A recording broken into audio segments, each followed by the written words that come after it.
의 삶의 태도 두 번째 시간입니다. 예수님이 지금 우리가 산상설교의 부분을 살피고 있어요. 산상설교라는 것은 결국 예수님께서 이 땅에 계실 때 설교하신 주 설교의 내용입니다.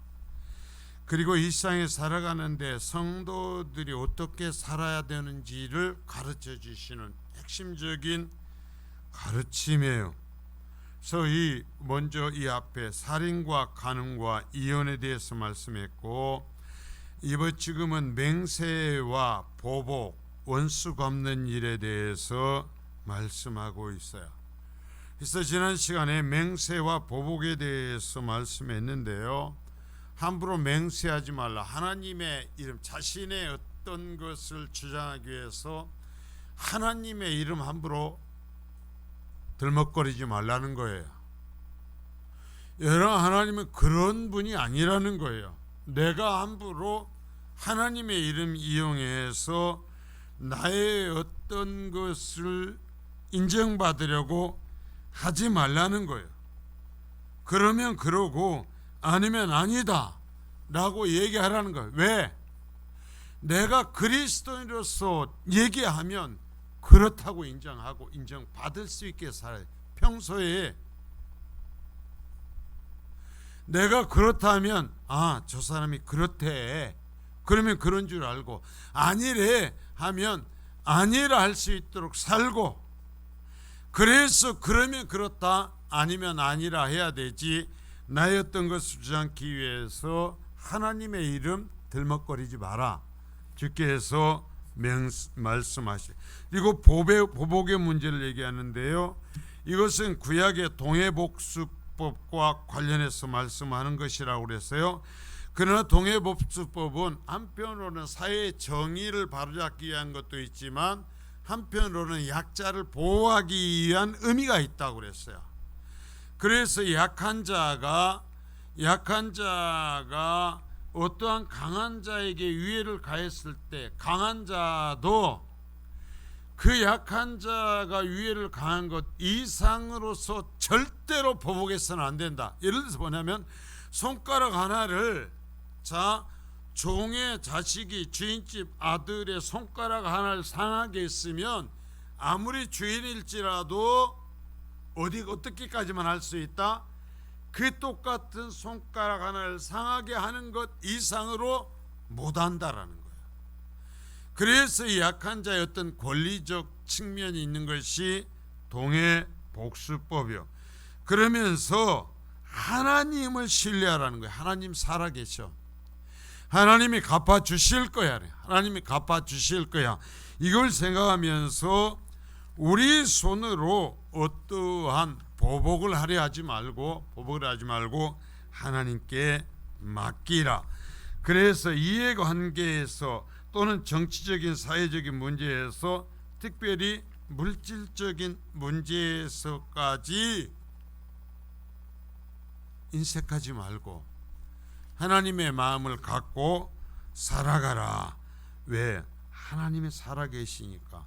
그러나 여기서 우리가 하라는 것은 하나님의 악을 용납하시는 것은 아니에요. 악한 자들을 인정하시는 것은 아니다라는 거예요. 하나님께서 심판하신다는 거예요. 이것을 생각하면서 주께서 갚으실 것, 내가 원수 갚는 것이 내게 있으니 내 갚으리라고 주께서 말씀하셨다. 로마 12장에 얘기했어요. 그러니까 하나님께서 네가 갚는 것보다 더 명확하게 갚아주실 것이니까 하나님께 맡겨라 그랬어요. 그래서 원수 갚는 일에 대해서 세 번째 오늘 이제 말씀을 합니다. 43절서부터 48절까지 얘기하는데요, 여러분, 솔직히 우리가 살아나가면서 감정이 상하고 어떤 이 원수 갚는 일, 이러한 일이 생기면 마음을 풀기가 쉽지가 않아요. 그럼 이제 이러한 문제예요. 이러한 문제를 어떻게 해야 되는가? 성경은 계속 이웃을 사랑하고 말씀하고 계십니다. 그러나 유대인들은 그 이웃의 경계를 전통적으로 혈통적인, 민족적인 울타리로 제한했어요. 그래서 혈통 그리고 할례, 이 혈통과 할례로서 제한했어요. 그 자신들의 그 이웃을.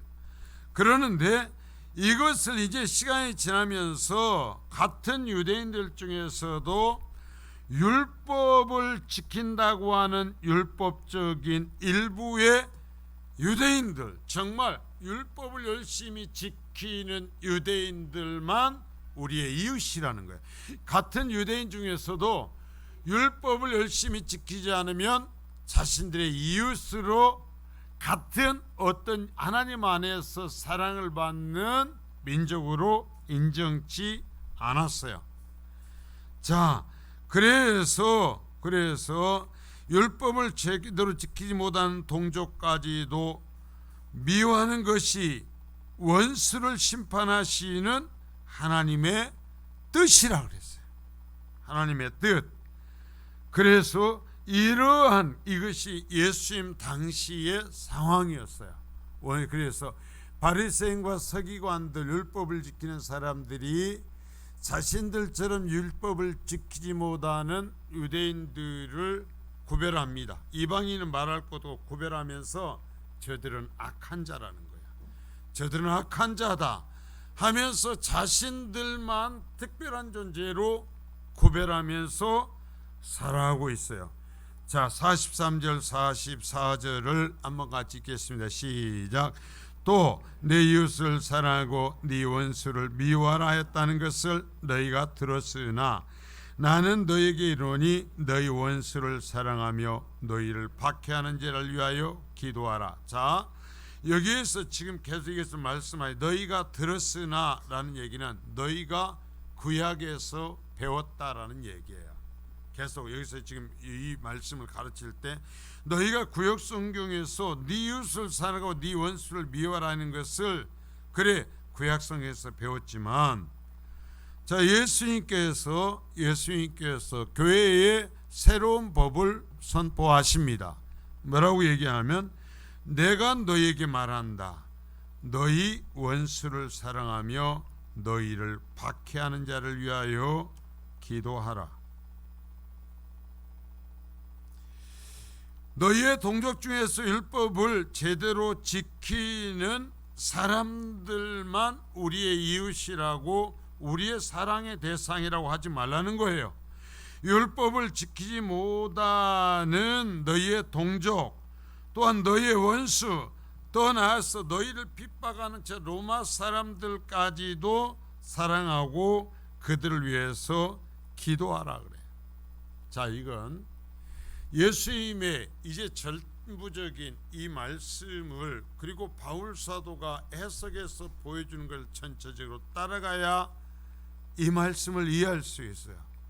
왜 이 뒤에 이제 계속 나오는데요. 도대체 왜? 자, 여기 너희를 박해하는 자는 쉽게 말하면 여러분 성에서는 로마예요. 로마. 그 당시에 우리 일제 감점기에 일본이에요. 일본과 같은 거예요. 근데 예수님은 하면 너희 원수를 사랑하고 너희를 정복하고 너희를 위협하고 너희의 모든 것을 빼앗가고 있는 로마를 위해서 기도하라는 거예요. 자, 일반적인 원리에서는 이것은 받아들일 수가 없어요. 저도 개인적인 데에서는 참 이런 부분에 있어서 힘이 들어요. 이런 부분. 일본 같은 경우 지금도 뭐 하면 제가 막 견딜 수가 없어요. 저 중국 애들 어쩌는 것 보면 막 정말 세상만 뚜껑이 열려요. 그러는데 주님께서 그들을 위해서 기도하라. 여러분 왜 그럴까요? 뒤에 얘기하겠지만 왜? 예수님께서 그들을 위해서도 세상에 오셨기 때문이에요. 예수님께서 그들도 구원하시기 위해서 십자가에 달리시기 때문이에요. 세상의 관계에서는 적대국이고 세상의 관계에서는 지금 핍박하는 자지만 그 속에 하나님이 찾으시는 사람들이 있고 그들을 위해서도 예수님 십자가에 달리신 거예요. 그래서 기독교라는 것은, 예수를 믿는 예수 그리스도의 제자라는 것은 그런 세상적인 조건과 육신적인 조건까지도 넘어서서 하나님께서 그들을 구원하시기를 원하신다면 그 하나님의 뜻을 따라서 살아가야 하는 존재이기 때문인 거예요. 그래서 우리나라에서도 지금도 일본으로 선교사를 보내죠. 예, 일본으로 지금 많은 선교사를 보내요. 지금도. 왜? 잘 사는 나라? 아니요, 우상의 소굴이니까. 영적으로는 무덤 가운데 있는 것과 같으니까. 자, 그것은 이제 뒤에서도 얘기합니다. 그러면 46절 47절입니다. 자, 너희가 너희를 사랑하는 자를 사랑하면 무슨 상이 있으리요? 세리도 이같이 아니하느냐? 또 너희가 너희 형제에게만 무난하면 남보다 더하는 것이 무엇이냐? 이방인들도 이같이 아니하느냐? 자, 여러분 보세요. 여기에서 너희가 너희 사랑하는 자만 사랑한다면, 세리도 그래. 그러니까 세리라는 것은 이 시대에 가장 비윤리적이고 비종교적인 사람들이었어요.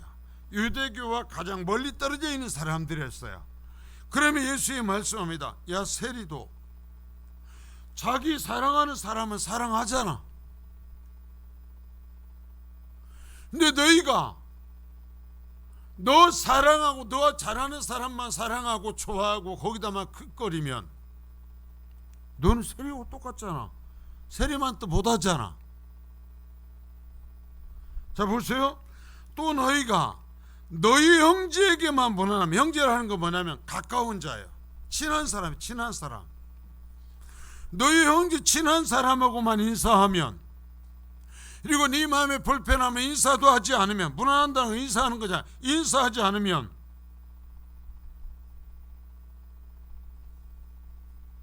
세상에 다른 사람보다 나은 게 뭐야? 주님 말씀이 이방인들도 그 정도는 해. 이 당시 유대인들이 생각했던 하나님과 상관없다고 하는 자들도 너희만큼은 해. 주님이 말씀하시는 거예요. 여러분, 우리가 여기서 주의 말씀을 잘 들어야 돼요. 주님이 우리에게 얘기하면서 우리를 찾아오셔서 세리도 너보다 낫다, 이방인들도 너만큼, 불신자들도 너보다 나서 얘기하면 안 된다라는 거야. 주님께 말, 그래, 좋아하는 사람하고만 킥거리고, 좋아하는 사람만 말하고, 좋아하는 사람만 인사하고, 조금만 불편하면 쳐다도 보지 않고, 조금만 불편하면 같이 여기 교회 안에서도 교제하지 않는다면, 그러면서 예수 믿는다고 하냐? 야, 세상에 제일 악한 자들도 해. 깡패도 그렇게 해요. 여러분, 그래요 그러네요. 깡패들도 그래요. 깡패들은요, 자기 조직에서 살다가 그 어떤 사람이 감옥에 가면은요, 그 가족, 남은 가족의 생계를 전부 책임을 져요. 주님 말씀을, 너 예수 믿는다며, 너 예수 믿는다며, 네 지금 모습을 봐. 네 모습이 세리보다 낫냐? 이방인보다 낫냐? 주님 말씀하는 거예요. 자, 그러면서 자 5장 45절 말씀을 보겠습니다. 5장 45절 시작. 이같이 한즉 하늘에 계신 너희 아버지 아들이 되리니, 이는 하나님이 그 해를 악인과 선인에게 비추시며 비를 의로운 자와 불의한 자에게 베푸 내려 주심이라. 자, 45절은 그 앞에 있는 자들을, 너희 원수를 사하고 너희를 박해하는 자를 위해서 기도하라 하는 그 말씀을 받는 거예요. 자, 여기에서 원수까지도 사랑하고 더 나아 그들을 위해서 기도해야 되는 이유는, 자, 이봐요. 그렇게 함으로써 너희가 하나님의 아들인 것이 나타나는 거야. 이 말은 거꾸로 하면 너희는 하나님의 아들이잖아. 하나님 말씀을 뭐냐면 예수님 말씀에 너희는 하나님의 자녀잖아. 너희는 하나님의 자녀잖아. 그러니까 그래야 돼 하는 거예요. 자, 여러분 스스로에게 한번 얘기하세요. 다 해요. 내가 하나님의 자녀잖아. 그러니까 그래야지. 자, 그래요. 이게 뭐 얘기해요. 네가 하나님의 자녀잖아. 그러니까 그래야 돼. 자, 이는 이유를 얘기합니다. 왜냐하면 하나님께서 아직요. 여러분 끝까지 그러는 건 아니야. 아직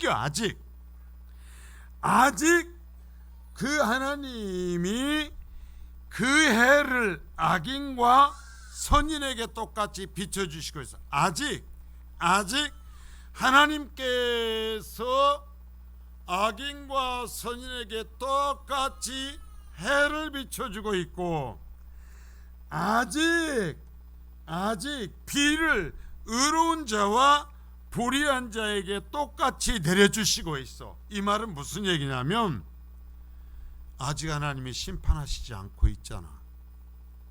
아직 하나님이 기다리고 계시지 않냐? 아직도 하나님께서 너에게 행하는 그 못된 악한 것에 대해서 하나님께서 하나님의 자녀인 너에게 조금만 참자. 조금만 그들을 위해서 기도해라. 사랑해줘라. 내가 갚아줄게. 내가 심판한다. 그러나 심판할 때까지는 나도 참고 있지 않냐? 나도 기다리고 있지 않냐? 그러니까 하나님의 아들인 너도 아직은 참아라. 아직은 기다려라 라고 말씀하시는 거예요. 그러니까 이 얘기 뭐냐면 이 끝까지 우리가 기독교는 그렇게 산다라는 것이 아니라 그런 존재라는 것이 아니라 하나님이 기다리고 계시니까 참으라는 거예요.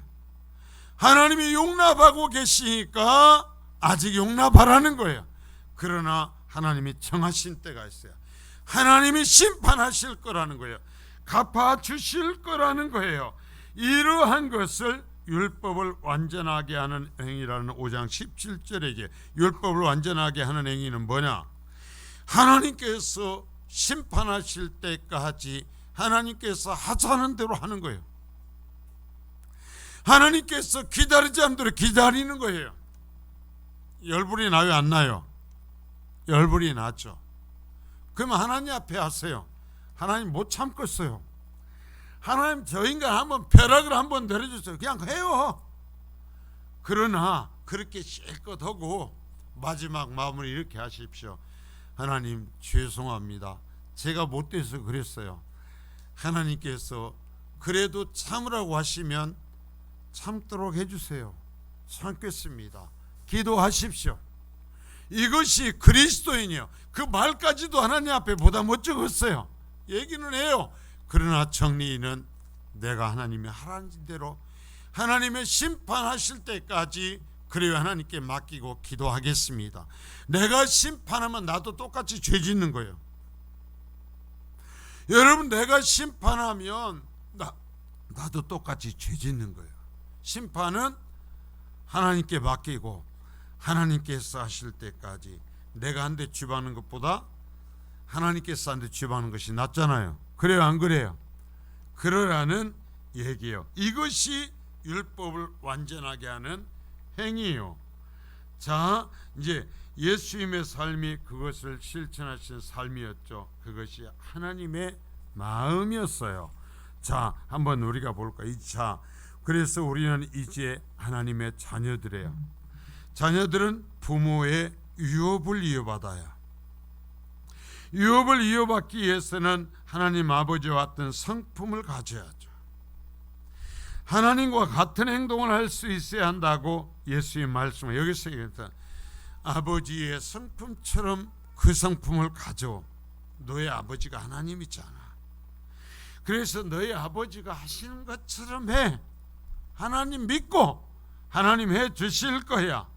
자, 자기 독생자를 죄를 짐으로 인하여 하나님을 떠난 인간 세상에 주시기까지 죄악된 인간을 사랑하신 하나님처럼 우리의 원수를 사랑하며 심판은 하나님께 맡기고 예수님의 그 모습을 흉내라도 내면서 살아라. 이것이 산상설교의 내용인 줄 믿습니다. 자, 아직 하나님께서 기다리시면 같이 기다리는 거예요. 하나님께 기다리시면 기다려야 돼. 아직 아버지가 결정 심판하지 않으시면 그것을 아버지의 주권으로 인정하고, 그래 아버지가 때 되면 하시겠지, 그러면 살라는 거예요. 여러분, 당자의 비유에서 큰아들의 실패가 뭐예요? 자, 큰아들의 실패는 아버지와 함께 기다리지 않았어요. 아버지와 함께 집을 나간 동생을 걱정하며 기다리지 않은 거예요. 그래서 큰아들이요 죄를 지은 게 아니었어요. 큰아들이요 아버지에서 갖고 가서 먹어버리지 않았어요. 큰아들의 실패 이유는 아버지의 마음을 갖고 동생을 염려하며 기다리지 않았기 때문이었어요. 큰아들의 실패는 그 아들이 회개하고 돌아올 때 아버지가 그를 영접하심에도 불구하고 영접하지 않은 것이 실패의 원인이었어요. 여러분 명심하세요. 여러분이 그리스도인이십니까? 하나님보다 앞서면 실패해요. 하나님처럼 하지 않으면 실패해요. 내가 예수 믿고 은혜 받았으면 하나님처럼 하세요. 하나님의 마음을 가지세요. 정말 지독해요, 사람들이. 여러분, 이 당자에 나오는 큰아들은요 죄를 지은 게 없어요. 하나님의 뜻을 자기 입으로, 나는 한 번도 아버지의 뜻을 거역한 적이 없습니다. 예, 거역한 적이 없어요. 그러나 그는 실패자였어요. 왜? 아버지의 마음을 이해하지 못했어요.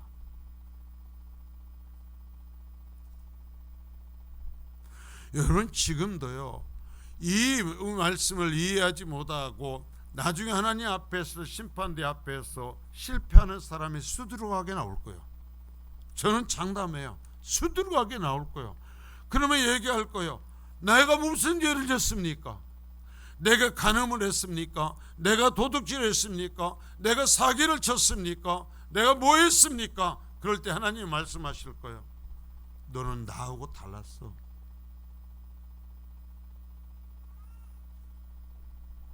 내가 말했잖아. 당자의 비유에서 큰아들이 왜 실패했는지 내가 알려줬잖아. 여러분, 정말 엄청나게 실패하고 구원에서 떨어지는 사람들이 있을 수 있어요. 그게요 바리새인과 서기관들이었어요. 그들이 율법을 하나도 어기지 않으려고 했어요. 다 지켰어요. 뒤에 나오는 이 종교적 행위들 보십시오. 지독하게 했어요. 그런데 예수님은 그들은 하나님과 상관없는 자라고 말씀하시는 거예요. 자, 그러면서 주님 말씀하죠. 그렇지 않다면 성도라고 하는 너희가 이방인들하고 다른 것이 뭔가? 자, 47절을 다시 한번 보겠습니다. 또 너희가 너희 형제에게만 무난하면 남보다 더하는 것이 무엇이냐? 이방인들도 이같이 아니하냐?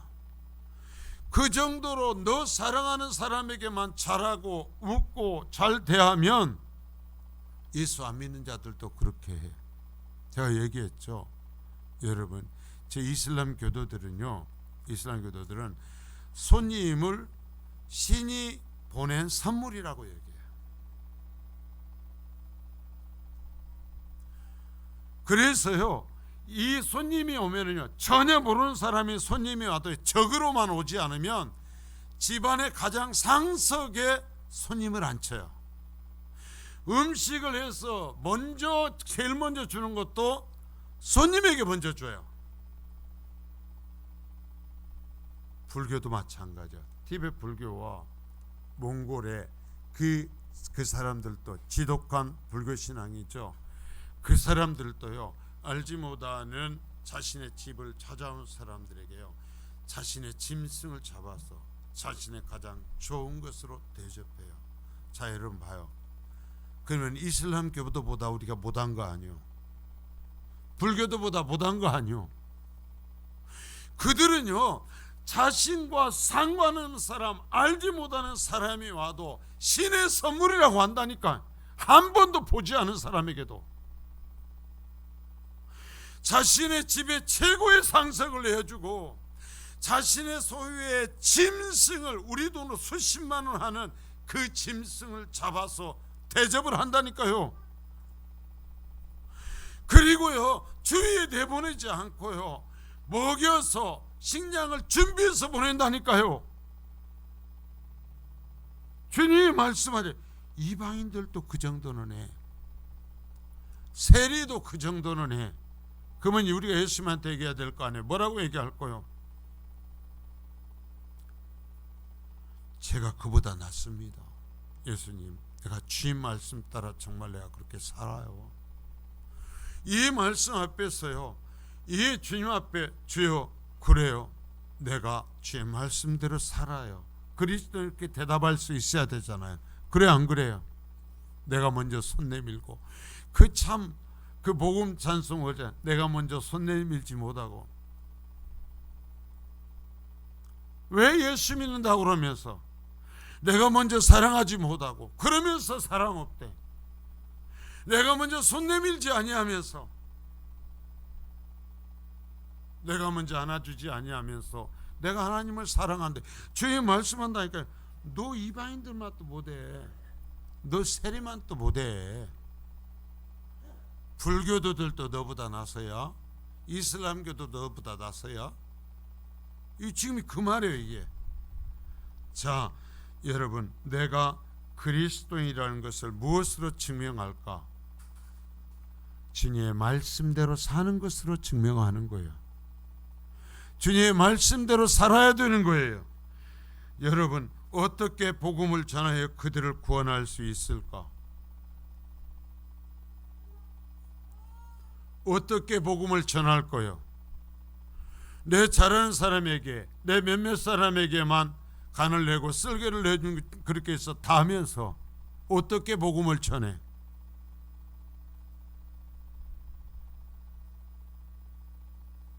그래서 예수님은 48절에서 하늘에 계신 너희 아버지의 온전하신 것 같이 너희도 온전하라. 뭐예요?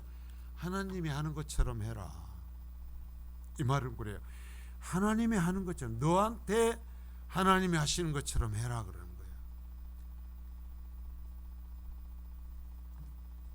자, 우리 성도들의 목표, 우리 성도들이 목표로 가져요. 잘 들으셔야 돼요. 여기서요, 여러분 마음을 다 내려놓고 백지 상태에서 들어요.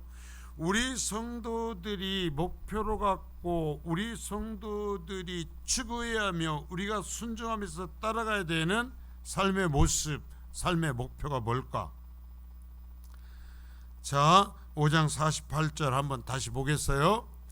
그러므로 하늘에 계신 너희 아버지의 온전하신 것 같이 너희도 온전하라.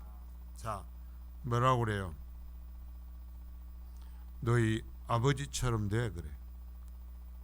그래요 안 그래요? 이 말씀이 너희 아버지처럼 돼. 너희 아버지 닮아.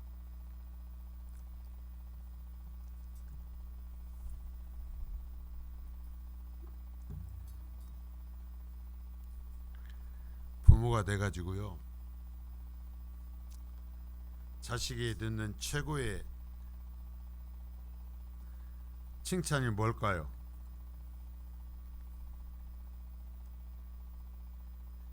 제가 경험해 보니까요, 아빠처럼 엄마처럼 살 거요. 그 말이 저는 최고의 칭찬이더라고요. 다른 사람은 속여도 자식은 못 속여요. 다른 사람들에게는 가면을 쓰고 대할 수 있어요. 가면을 쓰고 웃고 할 수 있어요. 그러나 자식은 못 속여요. 이놈들은요, 내 속에 가장 중심에 있는 것까지 다 알아요. 근데 그놈들이요, 아빠처럼 엄마처럼 살 거요.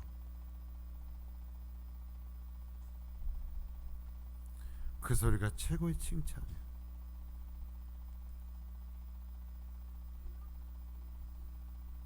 자, 하나님 말씀이에요. 너희 아버지처럼 돼. 너희 아버지처럼 살아. 여러분, 성도의 삶의 목표는 하늘에 계신 하나님이요. 여러분, 최배학 목사가 아니요. 저는 말씀을 대언하라고 여기 세워주셨기 때문에 서서 대언하는 거예요. 제 사역을 하나님께서 언제 마치게 할지 몰라요. 오늘이라도 하나님께 저를 여기서 딱 호흡을 끊어서 불러가면 제 사명은 끝나는 거예요. 그래요, 안 그래요? 그리고 다른 사람 하나님께서 보내서 하시는 거예요.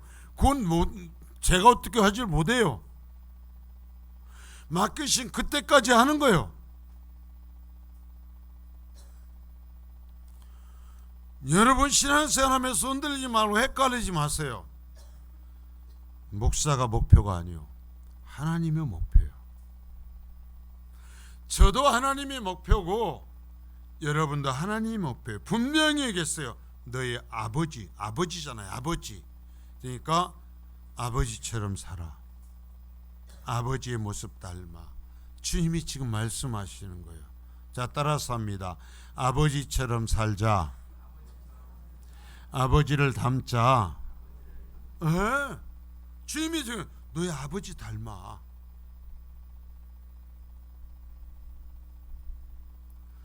여러분, 인간이 내 목표가 되면 얼마나 비참해요. 사람이 내 목표가 된다면 비참해요. 그리스도인의 목표는 하나님이에요. 우리는 하나님을 닮아야 되는 거예요.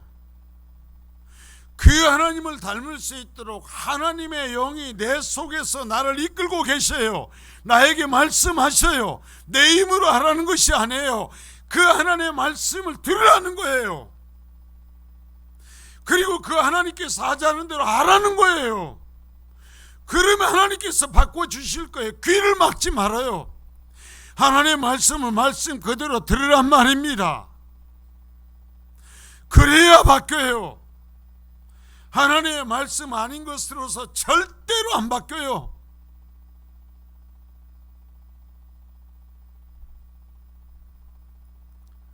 자, 볼까요?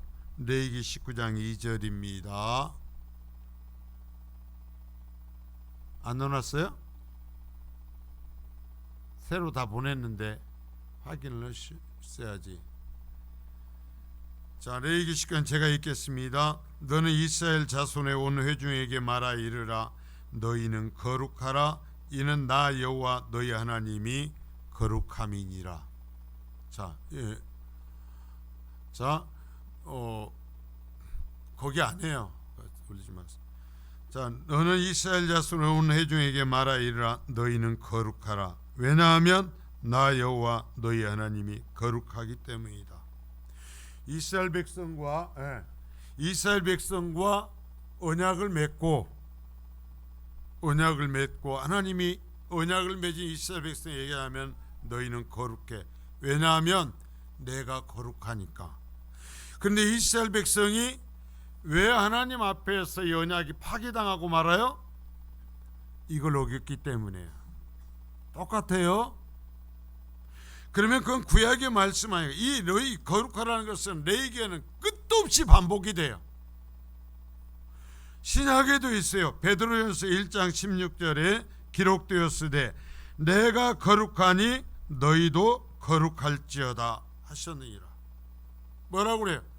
내가 거룩하니까 너희도 거룩해. 예수의 말씀이에요.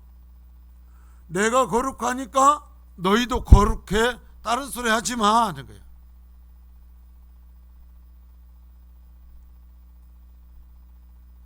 베드로 사도가 예수님에게 말씀을 듣고 비록 세상적으로는 그가 지식이 부족했을지 몰라도 그래서 주님께서 가르치신 그 말씀을 더욱더 순결하고 명료하게 외쳤는데, 그가 하는 얘기가 내가 거룩하니 너희도 거룩하라고 하셨다라는 거예요. 그러니까 너희는 거룩해야 된다라는 거예요.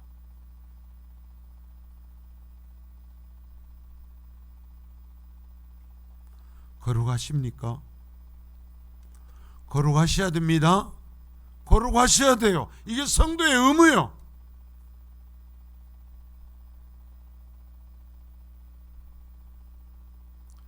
신명기 18장 13절에 너는 네 하나님 여호와 앞에서 완전하라.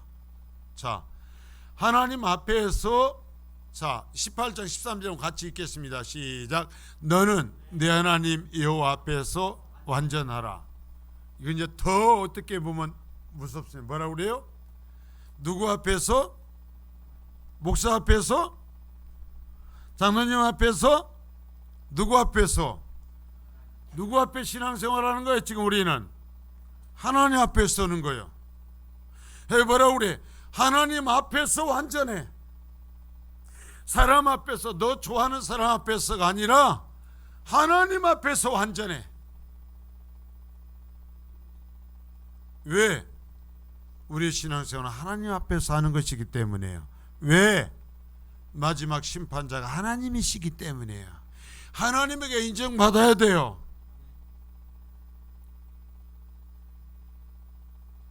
자, 누가복음 6장 36절입니다. 너희 아버지의 자비로우심 같이 너희도 자비로운 자가 되라. 자, 네 아버지가, 너희 아버지가 너한테 자비롭지. 너 항상 너희 아버지 하나님에게 자비를 요청하지. 그러면 너도 자비로운 자가 되라. 하나님 나에게 사랑 베풀어 주세요. 하나님 나에게 은혜 베풀어 주세요. 하나님 나에게 긍휼 베풀어 주세요. 그러나 나는 절대로 다른 사람에게 자비롭지 않을 겁니다. 나는 긍휼 베풀지 않을 것입니다. 나는 미워할 것입니다. 나는 배척할 것입니다.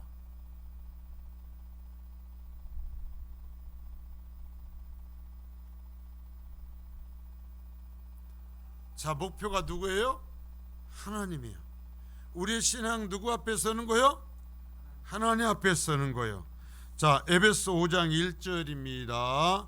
그러므로 사랑을 받는 자녀같이 너희는 하나님을 본받는 자가 되고. 자, 이거 봐, 정말 재밌어요. 이 말이 사랑을 받는 자녀처럼. 내가요 하나님에게 사랑을 받고 있어요, 안 받고 있어요? 사랑을 받고 있는 자녀라면 너를 그처럼 사랑하는 하나님을 본받아라 그래. 여러분, 우리가 주님 앞에서 예수의 말씀한 이 산상설교의 이 가르침을 따라야 되는 것은 하나님께서 나를 사랑하시기 때문이에요. 여러분, 하나님이 나를 사랑하지 않으면, 내가 하나님의 사랑을 받지 않으면 우리도 사랑할 필요 없어요. 미워하고 이방인들처럼 나 좋아하는 사람만 좋아하고 나를 싫어하는 사람은 눈총 한 번 주지 않고 손 한 번 잡지 않고 인사도 안 해도 괜찮아요. 그러나 하나님이 나를 사랑하시면 어떻게 해야 돼요? 나도 사랑하라는 거예요. 왜요? 내가 여러분 하나님 앞에 사랑받을 자격이 있었어요, 없었어요? 없었어요. 내가 마땅히 사랑받을 만해서 사랑받았어요? 그러면 그렇게 하세요. 받을 만해서 받았는데 뭐 얼마나 있겠어요? 받을 만해서 사랑받았고 구원받을 만해서 구원받았다면, 예, 그런 사람엔 제가 얘기할 말이 없어요. 자기의 의로움으로서 구원을 받았고 자기의 의로움으로서 천국 간다면, 그래서 자기의 의로서 자기의 생각하는, 자기 원하는 대로 살겠다는데 그래도 충분하다는데 제가 무슨 말을 하겠어요? 그러나 하나님의 사랑을 받았으면 너희도 사랑하라 그랬잖아요. 하나님을 본받으라 그랬잖아요.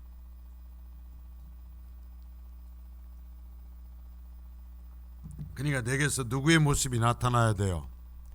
하나님의 모습이 나타나야 돼요. 내게서 예수님의 모습이 나타나야 돼요. 한번 봐요. 내 모습에게서 하나님의 모습이 나타나는 거. 내게서 예수의 모습이 나타나는가? 어때요? 내가 지금 살아가고 내가 사람을 대하는 모습이 하나님께서 사시는 모습이죠. 예수님께서 사시는 모습이죠. 그런데요, 이 명령은 어찌 보면 평생을 노력하여도 이룰 수 없는 목표요. 우리가요, 아무리 노력해도 여기까지 이룰 수 있어요, 없어요? 없어요. 그러니까 어째요? 우리가 교만하면 안 돼. 우리가 교만하면 안 돼. 우리가 악에게 무릎 꿇으면 안 돼. 마치 다 한 것처럼 하면 안 돼. 그래서 우리는 죽을 때까지 노력해야 돼요. 내가 그랬던 거에 속지 않고, 여러분, 내 구원을 위해서 노력하는 거예요. 자, 따라서 합니다. 내 구원을 위해서 노력한다. 나 구원받기 위해서 하는 거예요. 궁극적으로는 뭐냐면 내가 하나님의 인정받고 내가 구원받기 위해서 하는 거예요. 여러분, 내가 구원에 이르지 못한다니까. 그러지 아니하면 하나님 앞에 그렇게 살다 서보세요. 하나님이 너는 나를 안 닮았어요. 예수님이 말씀해 너는 내 성품하고는 전혀 달라요.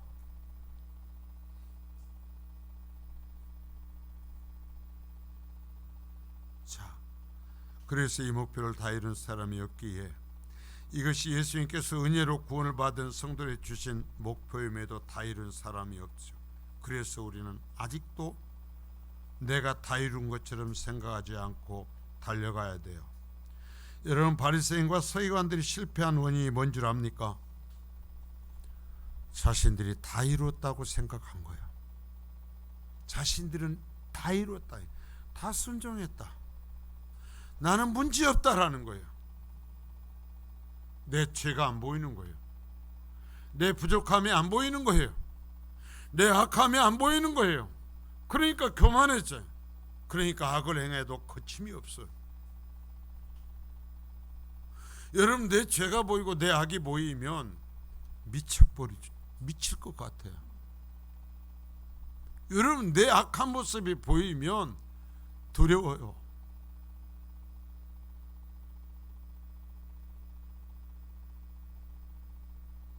저도요, 목사로서 하면서 어제도 한 목사님을 만나서 얘기를 했는데 찾아오셨고, 제가 그랬어요. 차라리 한 사람의 성도로서 신앙생활을 한다면 참 편할 것 같아요. 싫은 소리 할 것도 없잖아요. 뭘라고 내가 싫은 소리를 해요? 내가 뭘라고 미움받은 소리를 해요? 그냥 내가 말씀대로 살아만 가면 되지. 말씀대로 살아만 가면 되지. 근데 이 목사라는 직은 싫은 소리를 해야 돼. 여러분, 성경에 보십시오. 십계명을 봐도 하지 말라 하는 것과 하라는 것과 어느 게 많아요? 사람들은 그러거든요. 긍정적인 말을 해요. 왜 하지 말라, 안 돼, 그러지 마, 왜 그런 소리만 합니까? 성경에 보면은요, 하지 말라라고 얘기하는 것이 월등히 많아요. 그게 뭐냐면은 책망하는 거예요.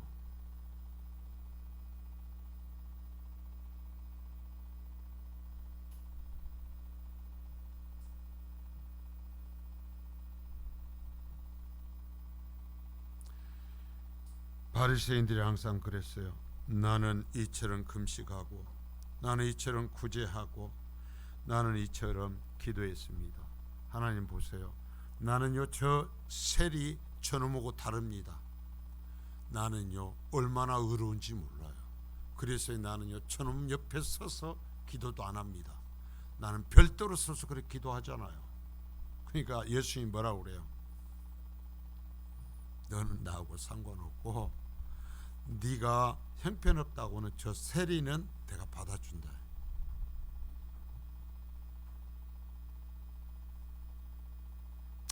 여러분, 하나님의 도우심을 구하면서 하나님의 성품을 닮아가는 그리스도인이 되십시오.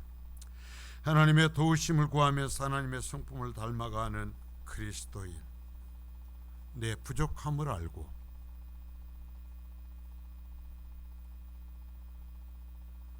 내 본질적 악함을 아셔야 돼. 여러분, 우리 기독교는 이 본질이 악하다는 거예요. 내가 조금만 빈틈을 주면 이 악한 것이, 사탄이 이 악한 걸 통해 나를 지배해요. 여러분 잊지 말아요. 나는 온전히 선하지 않아요. 나는 온전히 악해요.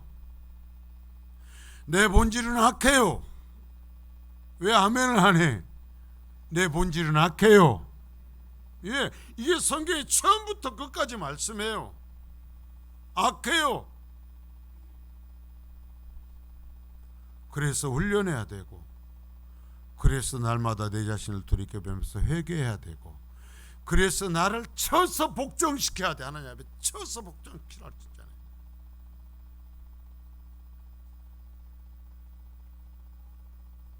언제나 자신의 부족함을 느끼면서 하나님의 도우심을 구하면 긍휼이 풍성하신 하나님께서 우리를 도우실 거라고 그랬어요.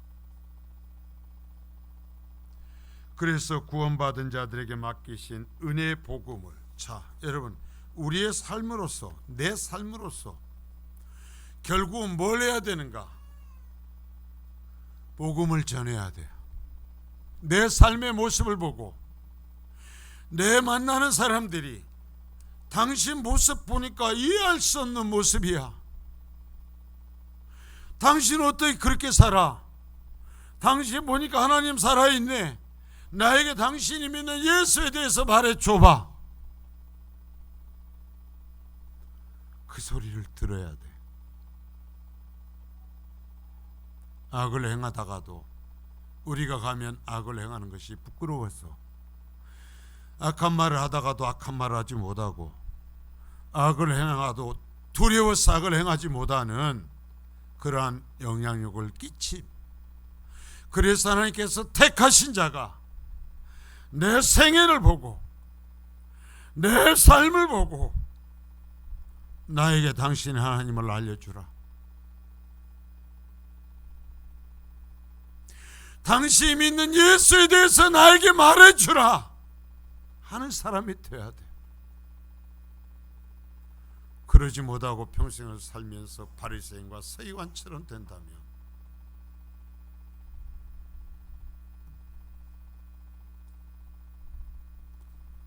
주님의 곁에 서지 못할 거요. 자, 맹세와 보복과 원수가 없는 일, 결국 이렇게 말씀하시는 뭐냐면은, 왜 이렇게 말씀하시는가? 하나님께 내가 신이라는 거예요. 내가 갚아줄 거라는 거예요. 내가 보복할 거라는 거예요. 그러니까 너희는 좀 참으라는 거예요. 그리고 내 마음을 가지라는 거예요. 그래서 내가 찾는 자들을 찾을 수 있게 해달라는 거예요. 아직 내가 참고 있지 않냐? 아직 내가 이 상에서 죄를 숨겨버리지 않았지 않냐? 아직도 내가 악한 자와 선한 자에게 참으면서 분노를 짓누르면서 똑같이 피를 내리며 내가 기다리고 있지 않냐? 그러니까 너희도 그래달라. 내가 모든 것을 끝내는 그날까지, 그때는 내가 너에게 상급을 주마. 그때는 내가 너에게 보여줄게 어떻게 갚는지. 이렇게 유야무야 끝나는 것이 아니니까 내가 하는 대로 해라. 나처럼 살아라. 나처럼 살아라 하시는 주의 말씀을 듣고 그렇게 살아갈 수 있기를 축복합니다. 아버지 하나님 감사합니다.